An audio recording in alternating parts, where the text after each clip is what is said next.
सुतब कोना थाकल देह कहू सुतब कोना भांग खियाबू ये गौरा ये भांग खियाबू ये गौरा।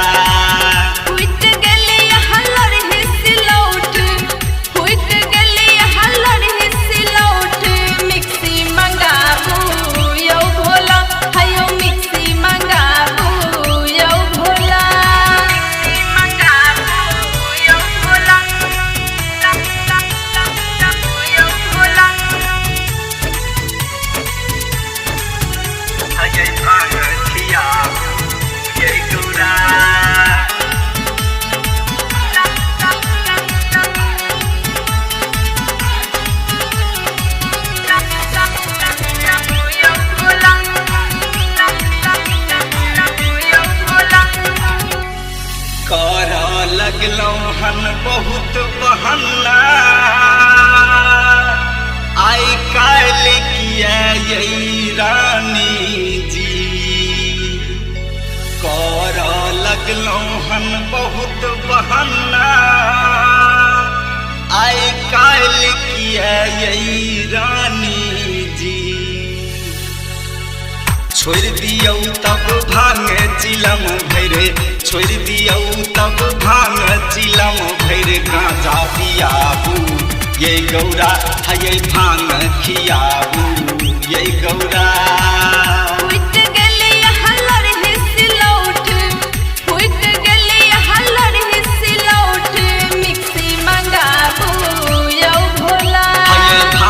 खियाबू ये गौरा।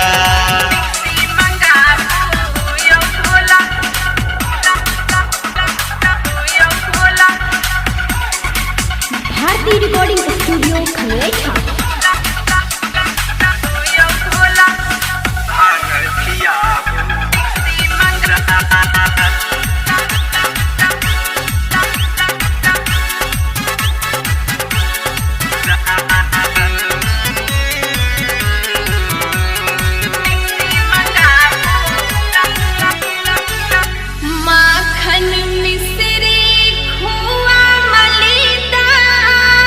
अच्छा छप्पन व्यंजन परोसलिया रह दियो माखन मिश्री खोआ मलिदा बुझलो छप्पन व्यंजन परोसलिया तैले की अधल चीज लमन छुछुएलो अधल चीज लमन छुछुएलो कनियो लजाबू यो भोला हयो कनियो लजाबू यो भोला।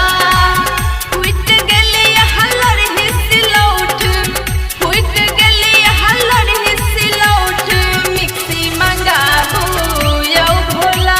ये भांग खियाबू ये गौरा।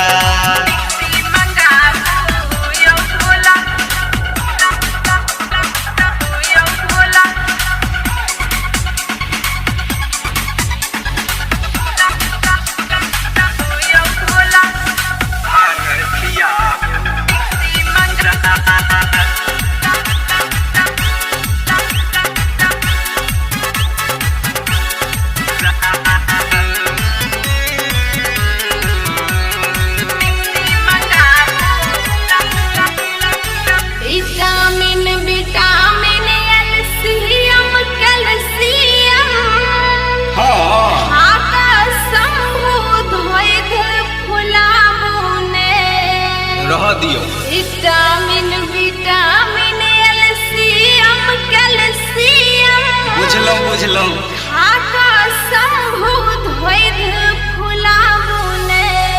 भांगक आगू सब कुछ फिक्का भांगक आगू सब कुछ फिक्का बेल पतरो चिखाबू ये गौरा ये भांग खियाबू ये गौरा।